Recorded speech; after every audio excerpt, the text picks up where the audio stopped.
Well, hello there. So recently I implemented a header tool system inside my engine that was supposed to work like Unreal's header tool. So this is how I did it, and I hope that you can learn something from that.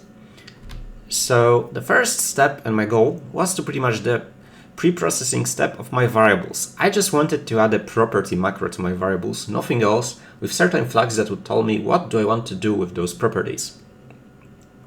So I need to pre-process the array of flags that could be possible inside the property macro. I would need to know the variable type, the name, the class name in which the variable is residing in, and the parent class name of the class name that the variable is in, which will be used later for the recursive search of inheritance tree.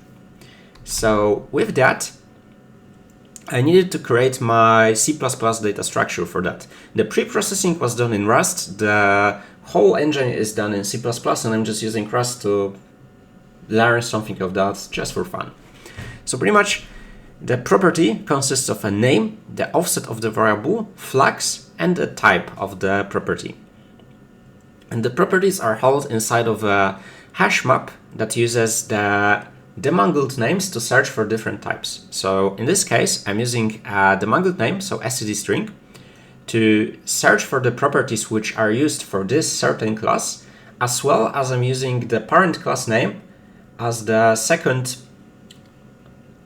variable inside my std pair, just later search again using the parent name for the recursive search. And to make this work, I'm just pretty much iterating over my instances that I want to process. I'm using typeid to get the correct class name, which will, thanks to RTTI, correctly give me the correct class name as long as we are outside of the constructors. And well, I'm trying to search for the certain name and if a certain pair is found, and if they are, then I'm just adding the properties for this class, and I'm trying to look for the parent class. If there is a parent class and it has properties, then well, I will just add them. So this way it will correctly add in an inheritance tree our properties, but there's one more problem.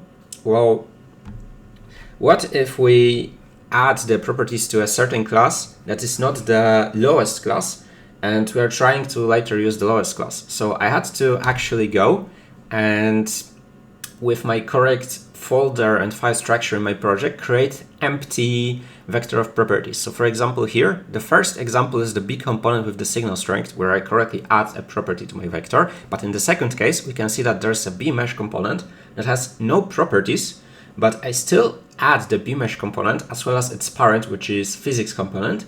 And the physics component is actually a child of the B component. So later from the physics component, I know that there is a B component, and from B component, I get the integer. So correctly for B mesh component, I will load my variable signal strength of B component with that.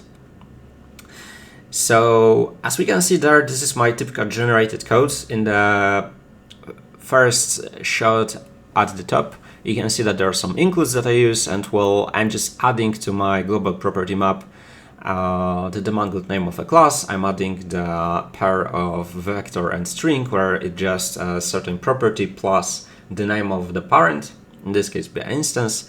And the last problem that I had, literally the last problem, was how do I want to call the functions that I generated? So pretty much I can just make a global scope pushback of my functions, and I wanted to avoid some lib-based or whatever based over-engineered systems that could come in handy, or just generating the code inside of my C++ files where I didn't want to have some mess of a file. So I figured out that I can just create a static object, add the function pointer to it, and in the constructor of the static object, I can just add the function to my global functions. And well, it works perfectly well.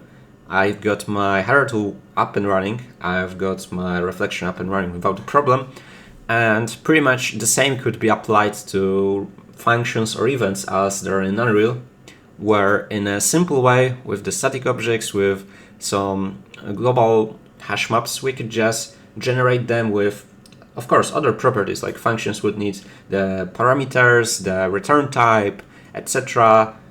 But still, this architecture and implementation is what I found as the simplest and the most elegant so far.